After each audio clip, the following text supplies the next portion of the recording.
You heard our conversation yesterday, right? My eldest son and his wife are coming back home for the birth of their child.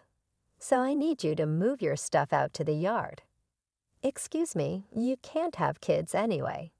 You don't help with my son's work, so the least you could do is make some room. But I'm paying $20,000 in rent. This is getting too tiring to deal with. I live with my mother-in-law, but now she wants me out of the house because my brother-in-law and his wife are returning.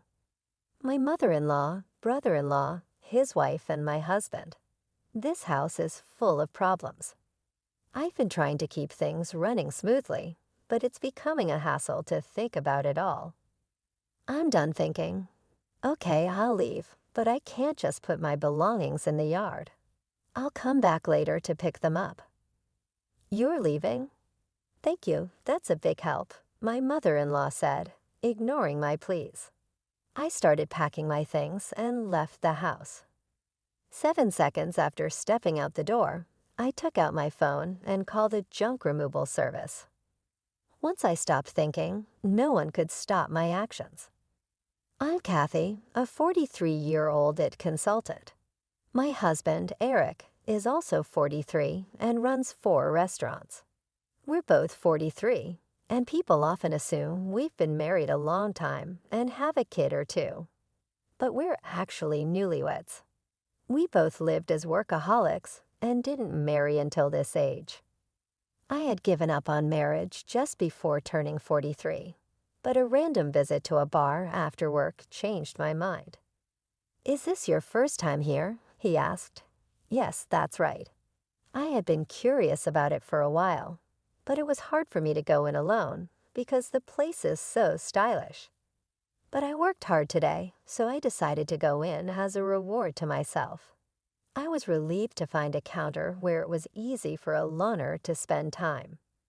We have many women who come alone, so feel free to visit anytime. My husband Eric chatted with me with a smile. I sat at the end of the bar. I knew he was just trying to attract a new customer, but for someone like me who had no friends to eat with at this age, even this kind of service felt nice. Feeling comfortable in Eric's restaurant, I started visiting often. I always sat at the end of the bar, and it became normal for Eric to chat with me while I ate. What does an IT consultant do? He asked. I introduce it to companies and do strategic planning. I've worked with restaurants too. Once I suggested a tablet-based ordering system to reduce labor costs and improve efficiency. Oh, the system that's become common. How much does that cost for a place like this? It would cost about this much, I said, punching numbers into my phone calculator and showing him the screen. No way, that's too much for a small business like mine. Eric shook his head and hands vigorously. Eric was curious and always eager to learn from our conversations. He looked for ways to apply new knowledge to his work.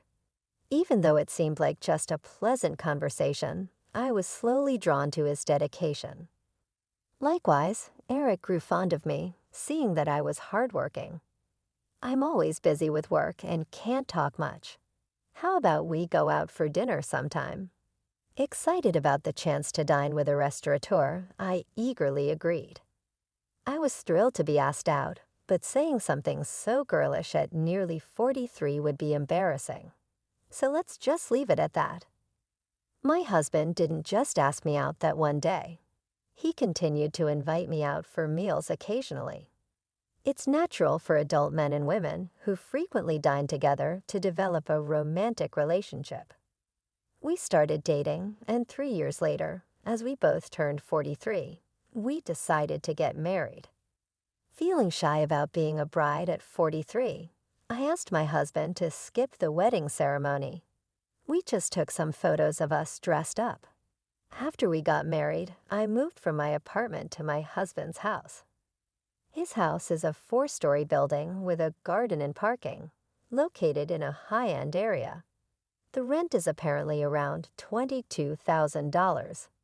My husband was living there with his mother. Some might think it's unthinkable to live with a mother-in-law right after getting married, but I'm 43, so I didn't mind much. Plus, my mother-in-law is 71, and my father-in-law has passed away, so living together seemed necessary. When my husband suggested living with his mother, I immediately said it was okay. But after starting to live with my mother-in-law, I regretted accepting so quickly. When I moved into my husband's house, besides the bedroom for us, I even got a nice office room for myself. His house seemed too big for just 2 people, with many spare rooms. Once I settled in, I asked my husband, "Why do we need such a big house just for you and your mother?" He replied, "I have a brother 4 years older than me. He left home after college, and we've mostly lost touch. He hasn't been home at all, and it's been a few years since I've heard from him. He's been moving from job to job and place to place. He's the kind of man who might get into trouble and come back to me and Mom. So we decided to rent a bigger house. I think it's a little too big, but now that I'm married and you've moved in, I guess it all worked out." While unboxing my books and arranging them on the shelf, my husband talked about his brother Stephen with a smile. It seems Stephen is aimlessly hopping from job to job, but my husband doesn't think badly of him. "Don't talk about that kid. What if he really comes back?" My mother-in-law appeared at the doorway of what would be my office, seemingly checking on us. It appears she doesn't have a good opinion of him, unlike my husband. It's understandable for a mother to be cold towards an elder son who shirks his responsibilities. However, I'm worried that my husband and my mother-in-law might clash over his brother someday. Also, I'm not too fond of you either, Mom. Come on, we're going to live together now, so stop saying things like that. I'm not saying you should leave. I just need to make things clear from the start." My mother-in-law said as she walked away, her slippers making a padding sound. "I'm sorry. I'll talk to her," my husband said. "It's okay. I got a similar talk when we met for the wedding. I'll build a relationship with your mother as we live together," I replied, taking a book from my husband's paused hands and placing it on the shelf. It seemed she doesn't like my age. I'm 43, so it's not impossible to have children, but I guess it's a challenging thought. Also, Eric's elder brother Stephen is not married and has no children, so there's a high chance that my mother-in-law won't get to see her grandchildren. That's why she's disappointed and wishes Eric had married someone younger. To her, Stephen, who doesn't fulfill his role as the eldest son, and I, who can't fulfill my role as a wife, in her eyes are probably the same. I understand her feelings, but I can't change my age. Once the move was finished and our married life began, my mother-in-law's coldness towards me became clear. She ignored me when I spoke and tried to avoid me. It's a bit lonely, but since there's no harassment or physical violence, I guess it's okay for now. I could build a relationship with her over time. My bigger concern is Eric. "Are you okay with your work?" I asked. "No, it's pretty bad. I need to take action soon, but it's tough to arrange the finances," Eric said, sitting at the dining table with his head in his hands.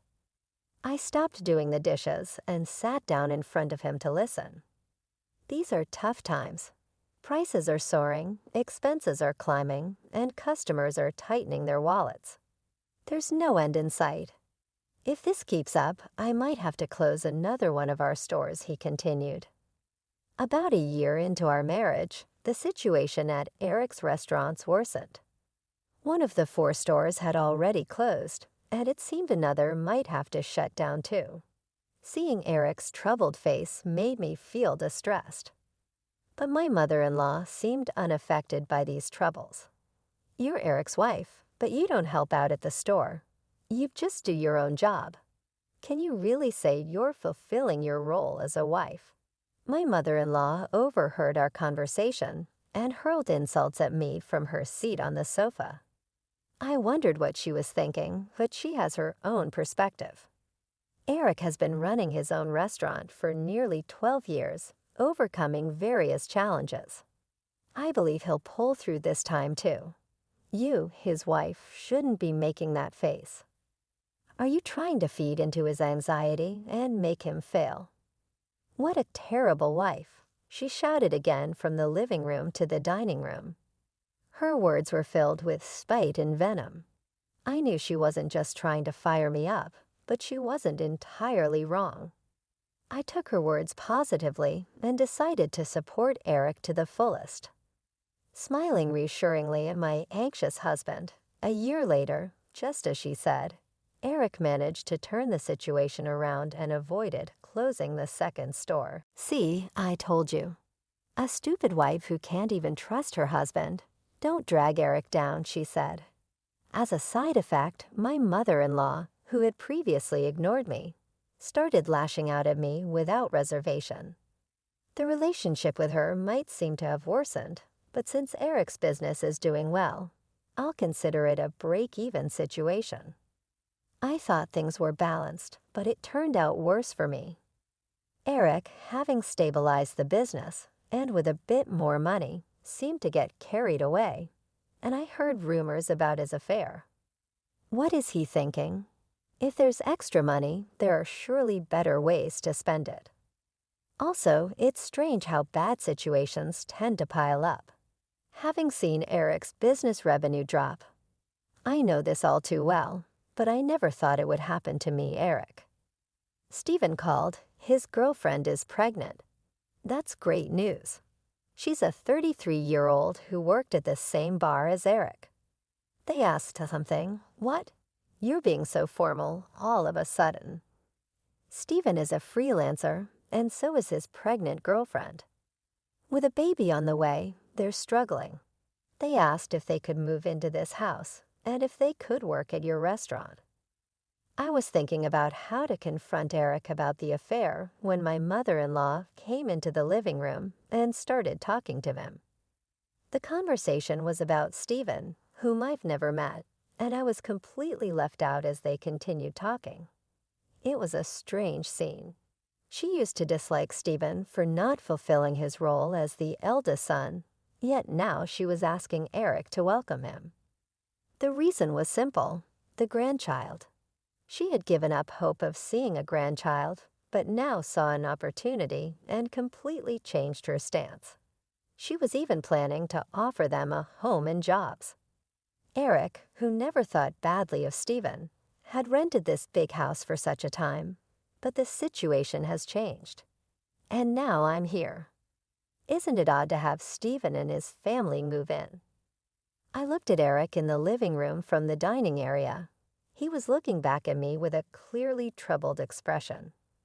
Come on, it's a good thing Stephen is in trouble and you, Eric, have the means to help him.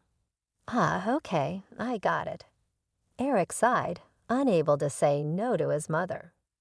I had hoped he would stand up to her, but it seems it was just wishful thinking. He kept glancing at me, probably worried about my reaction. The worsening relationship with my mother-in-law, Eric's affair, now living with Stephen and his family, the problems just keep piling up. Overwhelmed and not knowing where to start, I decided to abandon things for today and just go to sleep. The next day was a holiday, and probably due to extreme mental fatigue, I slept in until late morning. Eric was at work, so it was just my mother-in-law and me at home. Dreading what she might say about my sleeping in, I reluctantly headed to the living room. You sure slept in. Must be nice to have such leisure, she said, bracing myself for her usual nagging about not fulfilling my duties as a wife. I tensed up, ready for her words. However, what she said was much worse than I expected. You heard Eric and me talking yesterday, right? Stephen and his wife are coming back for a maternity leave visit, so move your stuff out to the yard. Excuse me, was I still groggy from sleep? Did she really mean I should live in the yard, or was she telling me to leave the house? You can't have kids anyway, and you don't help with Eric's work, so you should at least make room for Stephen and his family. We have 2 spare rooms left, so if you leave and your office is free, we can have a bedroom and a nursery for Stephen's family and a storage room for their stuff. Don't you think the room count and usage are just perfect?" It seemed she was indeed telling me to leave. A storage room for Stephen's family. I'm being kicked out to make room for something that doesn't even seem necessary. Originally, I was allowed to use the office because there were spare rooms. I don't mind losing the office. A bedroom for Eric and me is enough. Stephen's family can live here without me. Leaving, realizing that my mother-in-law now sees no reason for me to be in this house as a wife, since she can see her grandchild, I thought about the $20,000 I was paying in rent. I'm too tired to deal with all this. I decided to clear my mind and rest. Silent with my mother-in-law, the only sound in the living room was the ticking of the clock. Okay, time to leave. After resting my mind, I decided it was too much trouble to worry about what happens to Eric, my mother-in-law, Stephen's family, and their future. I chose to leave the house. Understood. I'll leave. I can't put all my belongings in the yard, so I'll come back later to pick them up. You're leaving? Thank you, that helps, my mother-in-law said, pleased. Ignoring her, I started packing my things and left the house. 7 seconds after stepping out the door, I took out my phone and called a junk removal service. My decision made after stopping my overthinking couldn't be stopped by anyone. Let them all regret this choice later. I left the house. I decided to stay at a hotel for a while. I had called the junk removal service, but they needed some time to prepare. This worked out since I wanted some time too. 3 weeks after leaving, I rented an apartment and started living alone. I haven't heard from Eric since then. He probably thinks I'll come back eventually. The thought of Eric taking the current situation lightly infuriates me. However, today is the day after his restaurant stay off. I expect a call from Eric when he visits the restaurant for lunch prep. Hey, what's going on here? The restaurant is completely empty, just as I thought. Eric called. I could explain over the phone, but it would be more efficient if your mom was there too. I'm heading to the house now. Can you come back? You can't open the restaurant anyway, right? I couldn't help but laugh before hanging up, amused by Eric's reaction. He must be quite shocked. Still chuckling, I started getting ready to leave. When I arrived at the house, my mother-in-law started yelling at me. What on earth is this? The restaurant's fridge, cooking equipment, tables, all the important stuff is gone. You did this, didn't you? Do you think you can get away with this for free? It seems Eric had explained half of the situation. There was an unfamiliar couple in the living room, apparently Stephen and his wife. They looked confused and anxious, not fully grasping the situation and my mother-in-law's extreme anger. Why would you do such a thing? The restaurant can't operate now. My mother-in-law screamed. It's my restaurant, so there shouldn't be a problem with me starting the closing process or having the items I'd bought disposed of by a junk removal service, right? I replied, Your restaurant? What are you talking about? My mother-in-law asked. Why don't you explain, Eric? You haven't told your mom, have you? You remember that I still have the main restaurant and the second branch, and the second one was in a financial crisis, right? Right. Yes, of course, you worked hard to turn it around, changing the tables, chairs, signboard, the restaurant's atmosphere, bringing in new cooking equipment, expanding the menu, and replacing the fridge and freezer to accommodate the new menu, right? Well, about that, Kathy actually paid for those expenses. What? What do you mean? Hearing Eric's words, my mother-in-law looked perplexed. She seemed to be trying hard to understand, but probably lacked the full information to grasp everything. Eric continued, looking uncomfortable, like he was holding back from saying more. But it was clear this was going nowhere. I decided to explain everything. Before turning 43, I was single and working in consulting. We didn't have a wedding ceremony, nor did we buy a new house after getting married, so I had saved up quite a bit of money. I lent Eric $400,000 to help turn around his struggling second restaurant branch. $400,000? But you can't just hand over such a large amount of money to your spouse, right? That's why I decided to buy the rights to the second branch and become its owner. I left most of the management to Eric, so there wasn't much for me to do as the owner. The only change was that Eric shifted his focus from the main branch to the second one for its recovery. When Eric's restaurant was in crisis, I showed my concern alongside him. It was when my mother-in-law yelled at me for not showing enough trust in my husband that I decided to support Eric to the fullest. My form of support was giving him the money I had saved during my single years. "Eric, is this true?" she asked. "Yeah, it's true." She said it was okay if I failed and wasted the $400,000 she gave me the money. But since it was such a large amount, if it was going to fail anyway, she suggested becoming the owner. The plan was to pay back the borrowed $400,000 from the restaurant's earnings. But it was simpler for Kathy to become the owner and have the restaurant's income go directly to her. It also meant that she could decide whether to close the restaurant or not. It's a lie. Can something like that really happen? My mother-in-law exclaimed, "I understand. It's hard to believe hearing this all of a sudden. That's why I brought some evidence." I spread documents like the business license, transfer of rights agreement, and lease agreement on the table, proving that I was the owner of the restaurant. My mother-in-law's face turned red as she confirmed my name on those documents. "Why didn't you say anything about this?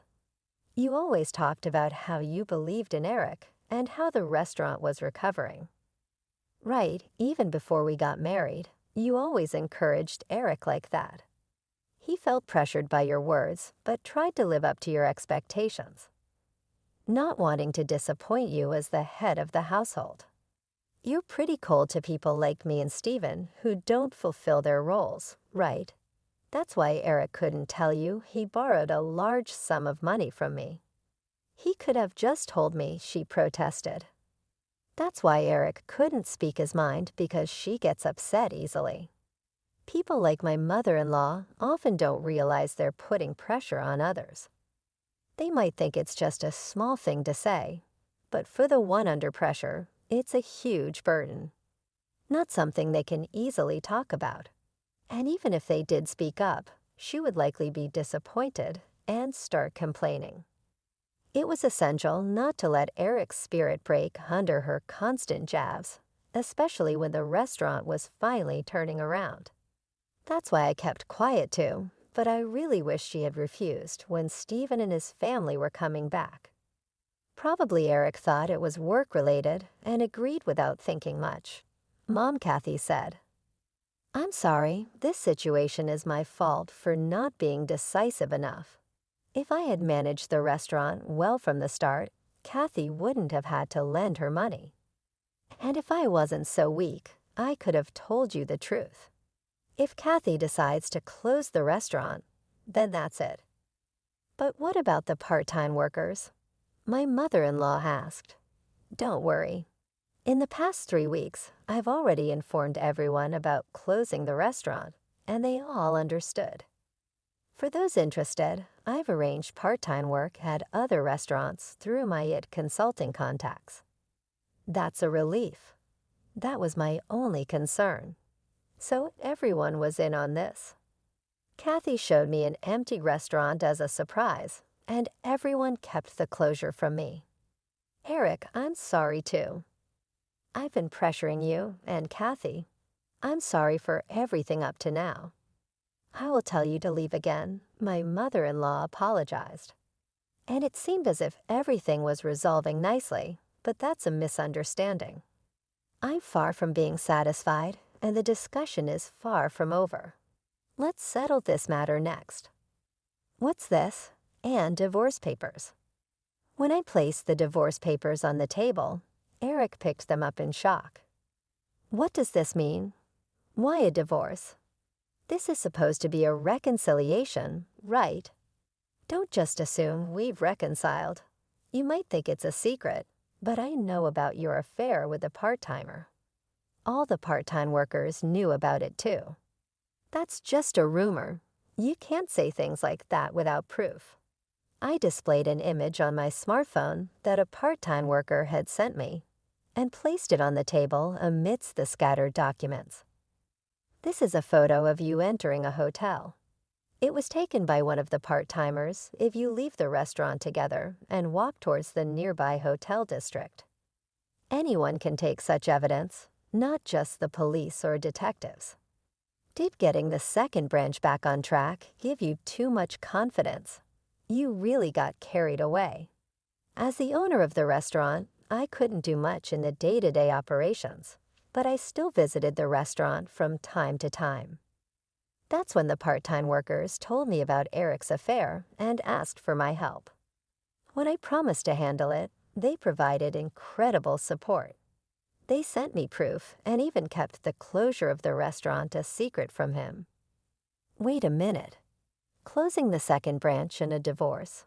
What's going to happen to the rent for this place? Eric asked. The rent for this place? What do you mean? My mother-in-law asked. I haven't mentioned that yet. I've been paying the entire rent of $20,000 a month for this house, I said. Is that also true? She asked Eric. It's true. When the restaurant's revenue started falling, Kathy started paying half of it. But as revenue continued to drop, the amount she had to cover increased. Eventually, she ended up paying it all. $20,000 a month is the same as my salary, so I paid all the rent, and Eric covered other living expenses like food and utilities. So if Eric gets divorced and only has the main restaurant left, obviously living here won't be an option anymore. Eric and my mother-in-law seemed deflated after hearing my words. They slumped as if they had exhausted themselves in a boxing match. Stephen and his wife, now somewhat understanding the situation, hesitantly joined the conversation. What does that mean? We came back here and can't live here, Stephen asked. Wait, Stephen, this is different from what we heard.